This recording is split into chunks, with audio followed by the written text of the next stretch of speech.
Яңалыклар чыгарылышы үз эшен башлап җибәрде. Студияда Алина Валиева. Исәнмесез? Планнан тыш эвакуация билгесез затлар Сидоровка бистәсендә урнашкан мәктәптә терроризм акты турында хәбәр иттеләр. Балалар белән ял итү өчен яхшы, тик куркыныч урын. Ата-аналар Азатлык мәйданында яңгыр канализацияләре начар хәлдә дип шаң суга. Медицинаның иң катлаулы һәм мөһим өлкәләренең берсе 20 майда бөтен дөньяда травматологлар көне билгеләп үтелә.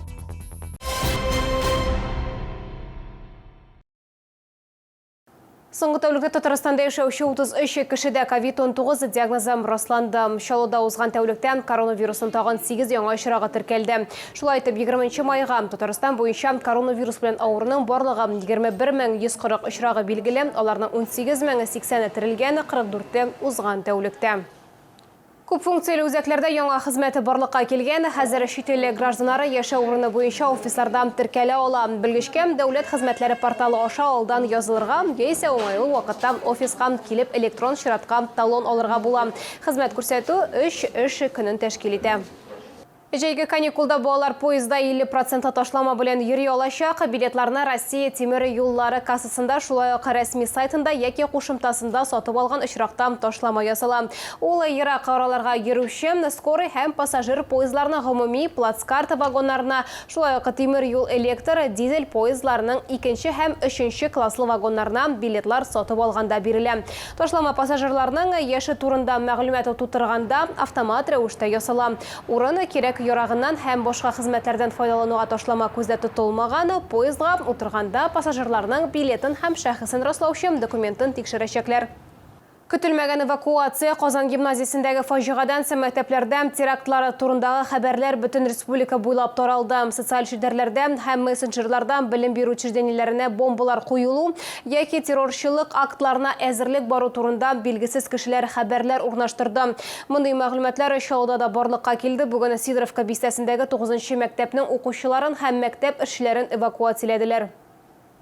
Сәгать 11 тирәсендә 7 сыйныф укучысыннан террорчылык актына әзерлек турындагы хәбәр килде дип белдерде 9 мәктәп хезмәткәрләре. Кыз мессенджерда куркыныч аудио хәбәр күреп, 3 дәрестән соң тәнәфестә аны мәктәп җитәкчелегенә күрсәтте.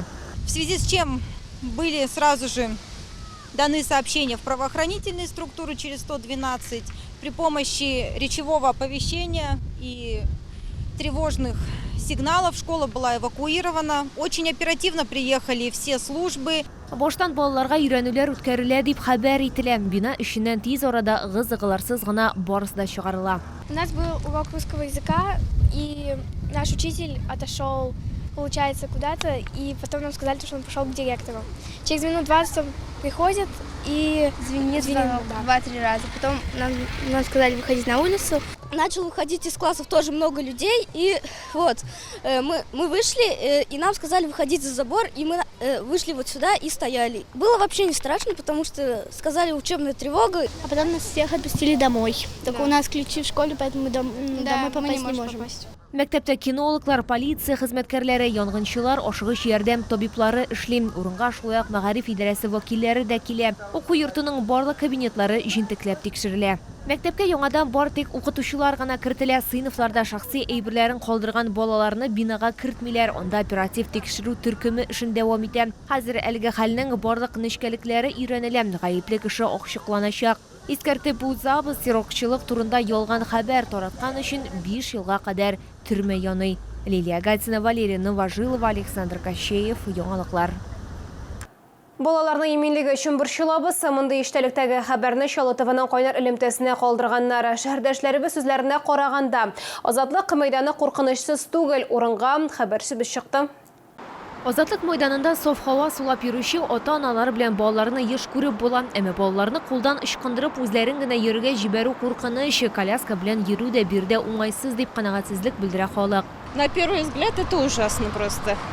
Одно слово – ужасно. Их нужно ремонтировать, и даже те, которые на самокате катаются, на великах катаются, естественно, это для всех неудобно. Я считаю, это неправильно. Это должно ремонт в первую очередь быть. Потому что у меня у самого маленький ребенок может также запнуться упасть и сломать ногу.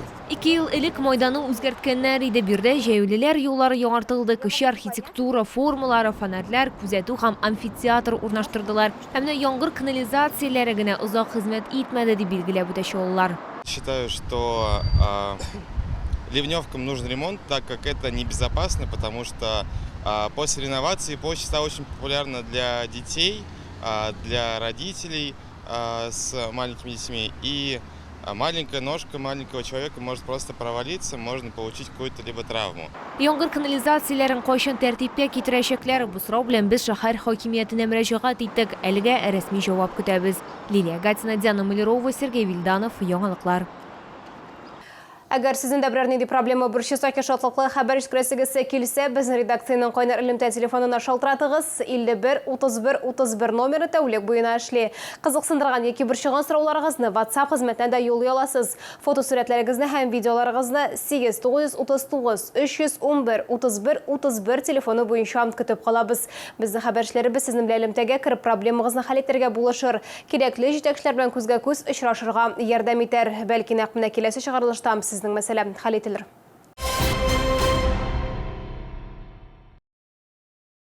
20 майда бөтен дөньяда табиб-травматологлар көне билгеләп үтелә. Бу медицинаның иң катлаулы һәм мөһим тармакларының берсе. Көн саен бу белгечлек табиблары ярдәменә бик күп кеше мохтаҗ. Үз эше, пациентлар һәм авыр хезмәтләре турында Камбалар медицина үзәге белгечләре сөйләде. Сгибай. Хорошо, разгибай. Һәр пациент белән аралашу, аның хәлен белешү. 16 ел дәвамында табиб-травматолог Вахтан Кринтелина һәр эш көне нәкъ менә шуннан башлана. Медицинаның гомерлек юлдашы булачагын белгеч балачактан ук белгән. Чөнки аның гаиләсендә барлык иратларда табиблар. Вахтан Кринтели 2 бала тәрбияли, әмма аларның нинди һөнәр сайлаулары турында әлегә уйламый. Надо посмотреть, что они выберут сами. Вот, пусть повзрослеют, они еще маленькие. Вот, когда они уже войдут в такой возраст осознанный, там и решим, я думаю. Вахтан Кринтели үзе травматология өлкәсен сайлауына бер тапкырда үкенмәгән, чөнки эш кызыклы, җаваплы һәм бик кирәкле. Аның хезмәттәше Сергей Ендубаев та шулай дип саный. Грант программасы буенча ул хатыны белән Башкортстаннан күчеп килгән һәм 5 елдан артык Кама балалар медицина үзәгендә травматолог булып эшли. Мы работаем с пациентами, с детьми. Это, с одной стороны, хорошо, с другой стороны, сложно, потому что они не всегда могут сказать, что у них болит. Но, с другой стороны, хорошо. Почему? Потому что дети, они очень быстро выздоравливают. Из-за того, что они растут, у них потенциал такой большой. Кама балалар медицина үзәге табиблары авыруларны бүлеккә керү мизгеленнән алып хастаханәдән чыкканга кадәр үз күзәтүендә тота. Хәтта аннан соң да табиблар һәр вакыт элемтәдә һәм ярдәм итәргә әзер. Мондый эш нәтиҗәсендә пациентлар иң авыр җәрәхәтләрдән соң да аякка баса. Как они принимают, как они все внимательны, все обслуживают. И пусть они всегда у них будут. Мы меньше пациентов, но и благодарим за такой труд. С праздником!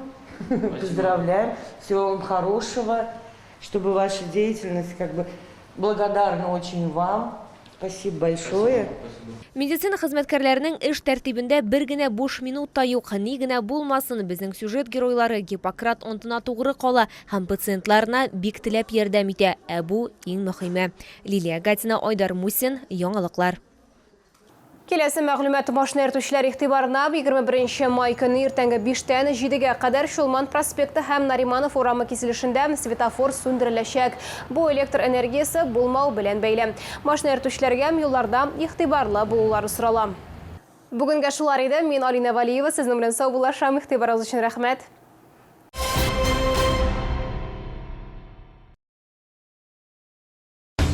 Московский гуманитарно-экономический университет ведет набор по специальностям высшего образования: юриспруденция, экономика, менеджмент, а также научное и заочное обучение в колледж по специальностям право, экономика. Нижнекамск, улица Ахтубинская, 2.